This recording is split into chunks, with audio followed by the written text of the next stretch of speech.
Hey everybody, I wanted to go live today. My name is Bill Caskey. Welcome back. We do these things about every week or so, and my commitment's always to try to do these at least once a week. I want to tell you about an upcoming masterclass that we're doing. It's called the Caskey class. It's actually called the 2X approach, but if you'll go to thecaskeyclass.com, you can get information. If you're inclined, great. If you're not, great. What I'm going to be talking about today, though, in this live is one of the portions of the class. So if you like what you hear today, I'm going to give you a little preview of it, then you might really like what you'll see on August the 8th. You know, I get a lot of response from the podcast, the Bill Caskey podcast, the videos that we do, YouTube, articles I write, sometimes I'm guest on other podcasts, and there's always this question of, well, Bill, everybody's talking about mindset today. It seems like, everybody's talking about you got to have the right mindset. But very little, interestingly enough, very little about, well, what does that mean? What exactly do I need? It's one thing to say, well, you need to have an abundant mindset, or you need to be strong mentally and emotionally. But what the hell does that mean? What does a strong mindset mean? What does mindset even mean? So I want to give it a little bit of juice today, and we'll do that by defining it. And I want to give you, I have 7 ideas and 7 notions here. I'm going to talk about 3 or 4 of them today with you because I think this can help you. And my goal always in anything I do, it's to help you become better. It's to help you think differently, think better, chart a path from where you are to where you want to be. It's to tap into your true potential internally, because I know that you have it. I know that I have it. I know we all have it. It's a fact of life that most of us are operating at a fraction of what's possible. However, I don't think working yourself to death, working 18 hours a day, burning the candle at both ends is a good recipe for success long term. It's not. So I want to think about, well, how do I help you be more successful in the time that you have without burning yourself out? Because this whole work ethic thing is awesome. You need it, but you also have to have time. So I want to talk today a little bit. And by the way, as I said earlier, and I'll say this throughout, so hopefully this doesn't bother you. I'm doing a master class. It's called The Caskey Class. It's on August 8th. Just go check it out. This is something that you've seen before, and this idea that we all have a here, and we all have a there, and we all have a bridge to get from here to there. And on that bridge, for me, for working with sales people and leaders, there are a couple of milestones. Actually, there's 5 along this. And step number 1 is the mindset. And what we're going to talk about today is what's underneath that.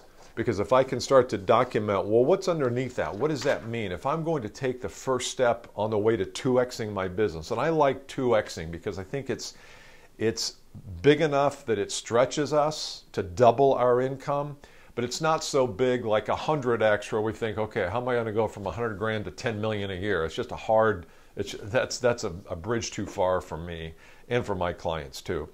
So I like to think of 2X because guess what? If you 2X in the next year, what can you do in 2021? You can 2X again. And I think it becomes an incremental approach that's useful. So mindset is a critical component on that path to 2Xing. How you think about yourself, how you think about your role in professional selling, how you think about your personal potential, how you think about your customer, how do you think about the value that you bring. All those things are thinking things. And in the webinar, we're going to be talking about a model, a results model or a growth model that's going to help you go from where you think to how you act to what you achieve.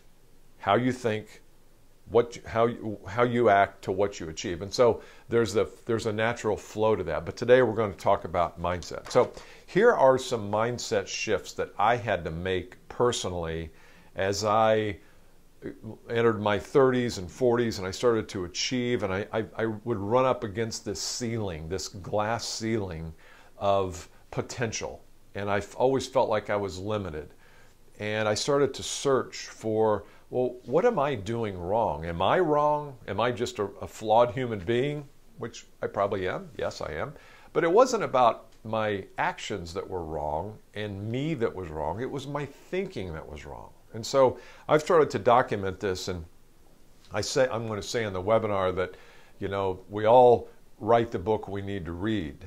Deepak Chopra said that, and I think that's so true. I needed a selling philosophy and framework that I could use that didn't put me in the guise of a clown. It didn't turn me into a clown. It turned me into somebody who was respected and helpful to my prospects. And so mindset number one is I think we need to shift from need to generosity. Number one. And I'm going to share 3 of those with you today. Needs generosity. So when you are a sales professional, business owner, and you go into the prospect's office and you walk in and you are there in a position of need, I need this business. I need the money that comes from the commission from this business. I need this business because, man, this would look really good on our resume if we had this client. When you walk in from a place of need, you are already one down. You are one down. This goes for job seekers. If you walk into an interview needing the job, you're dead. You are dead. And it's not because people will read through you and see that, and then they'll say, well, geez, if he's in need of this, what else is he in need of? No, it's just that you operate from a totally different position when you are in need of them versus when they are in need of you. And so moving from need, I need this, to how can I be generous with my wisdom, with my knowledge, with my time, with my expertise. If you move from need to generosity, everything changes. Everything changes in the process. Because now you're not saying, hey, what's it going to take to do business with you? You're saying, hey, what can I do to help you today? How can I bring some knowledge or some skills or some wisdom or some background or experience to help you make a decision, to help you grow your business, to help you bring value? I'm just looking at some of these just to make sure that I'm, all right, good. So how do I do that? How can I become more generous? Okay, so that's number one. Number 2 mindset is from attachment to detachment. And I know you've heard me talk about detachment on these videos a lot. And it's easier to talk about than it is to do. So how do I move from I'm attached to this deal? And this happens a lot. I was with a client yesterday, and there's 12 salespeople in the room, and one of the guys raised his hand and said, okay, I've got this deal and I really need it. And I said, well, no matter what I say and no matter what you say from this point forward, we're not going to work on anything else until you get rid of the need, until you get rid of being attached. Because as long as you're attached, any kind of conversation I would have, any kind of ideas a coach would have, or anybody, it doesn't have to be me, anybody, is always going to be filtered through that, what do I need to say to get the business? So you're going to be attached.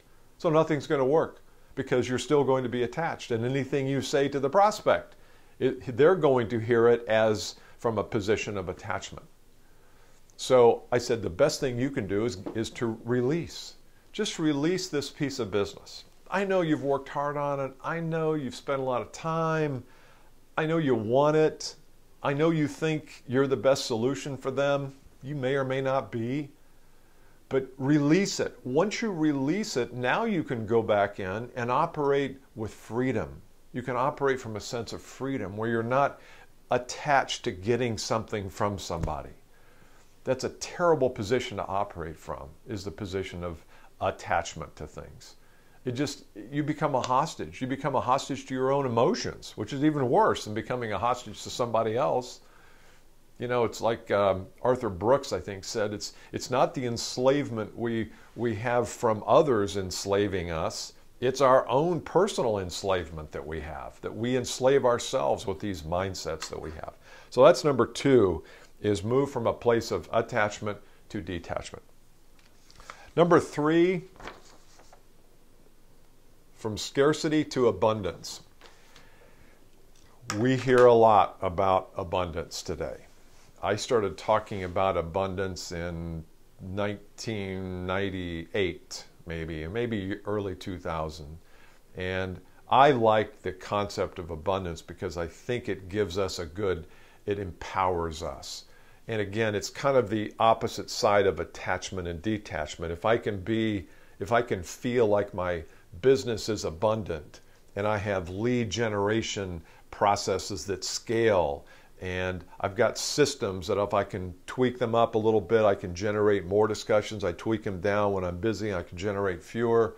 So that's an abundant feeling. So if I'm feeling abundant, I can also be detached, two sides of the same coin. The problem is that everything we have in our system, it seems like from the time that we were 3 years old, is built around scarcity. If you take something from me, now you have it and I don't have it.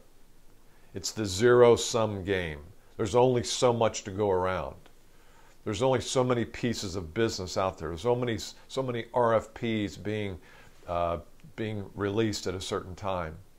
As long as you buy into that myth, and it is a myth, as long as you buy into that, you're going to be operating from a place of scarcity. And you may be okay with that, and if you are, that's great. The problem is that it's hard to dream and think about your potential if you're operating from a place of scarcity. So the third mindset we need to shift is to go from scarcity to abundance. Now, what does that look like? I believe, and this is just me, but a lot of my clients believe that it's easier to go to abundance if you think about, well, what is there an abundance of in my market? What is there an abundance of? Maybe I look at my pipeline and I say, okay, I've only got 3 prospects in the pipeline who I've proposed to. But the fact is the market is full of pain. Your market is full of unrealized potential, not for you, but for your clients. It's full of problems. It's full of pain.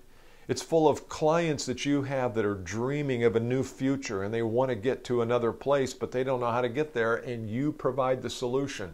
There's an abundance of those people. You just haven't found them yet. And so to the extent you can shift your perspective and your mindset away from what can the market do for me and what's my pipeline look like, to a place of how can I bring value to my customers and how can I find out what kinds of problems they're having, and do they have goals that they're trying to meet that they can't meet, and I'm the missing link or you're the missing link. And as long as you take that attitude with you, now everything changes. You're not making prospecting calls from a place of scarcity and need, and the vibe is one of attachment. You're making those calls from a place of service.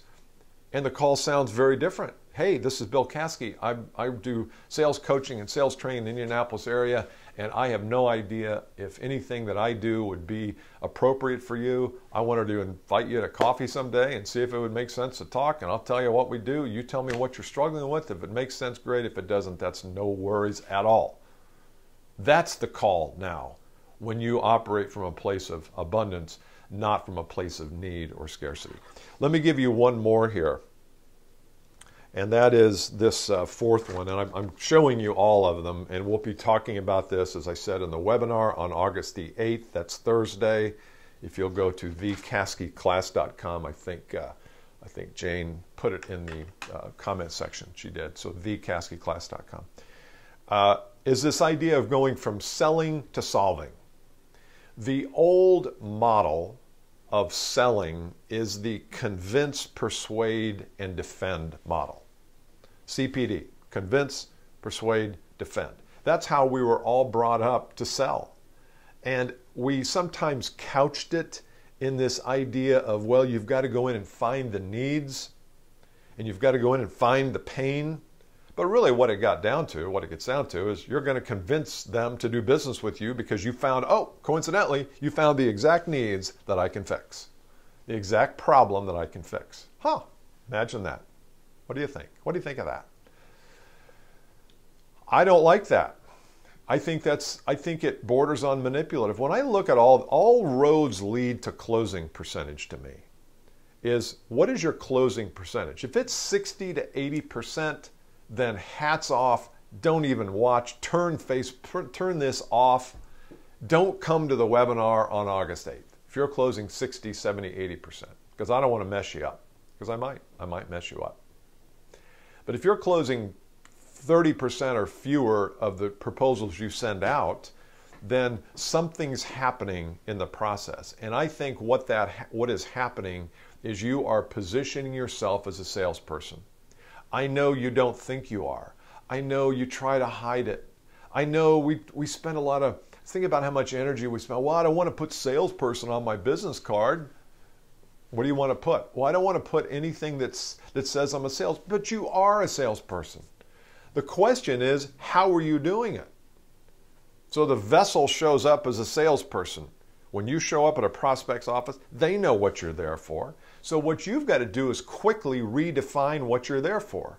It's not that we're not there to sell, it's just that how we go about it is different in the Caskey model and the 2X approach. So I want you to start thinking of solving, not selling. Stop thinking of convince, persuade, and defend, and start thinking of, okay, how do I define my audience and what their circumstances are? So it's defining clearly who is my audience and what circumstances are they going through now that might make them a suspect or a prospect. It's inquire. So once you define, you inquire. You say, are you this type of person? Here's who I work with. Here's the kind of people that call me in. Are you that kind of person? And if you are, tell me a little bit about your circumstance. And then you attract people to you. So instead of convince, persuade, and defend, it's define, inquire, and attract. And that's how you change the position of you as a salesperson to you as a problem finder and problem solver. And we're going to talk about that on the masterclass on August 8th a lot, about how do you reposition yourself? Because the old position of you as seller doesn't work. And when I say it doesn't work, it doesn't mean that if you don't change, you're going to go out of business. You're just going to work harder. And that's okay. I mean, that's your prerogative to work harder. I don't think working harder looks good on you. I think you can do a lot more in a lot less time. So those are 4 mindsets. So we've got changing from need to generosity, shifting from attachment to detachment, shifting from scarcity to abundance, and from selling to solving. And there's a few more, but I wanted to give you those 4 today. And if you're interested and feel like this hits home with you and resonates with you, I'd love to have you on the masterclass on August 8th. We will be doing some more later in the fall, although I don't have the exact dates. I also know that we've only got a limit of 100 people on this call due to the Zoom conference plan we have. So, and I know we're getting close, so don't dilly-dally. Go to thecaskeyclass.com. And also, I'd love to hear some comments. If you have some questions or things that I didn't make clear on this live, then I'll be happy to answer them a little bit later on this evening. So I enjoyed it. I'm glad you were here, and we'll talk soon. August 8th, The Caskey Class. Go. Be there. I'd love to see you there.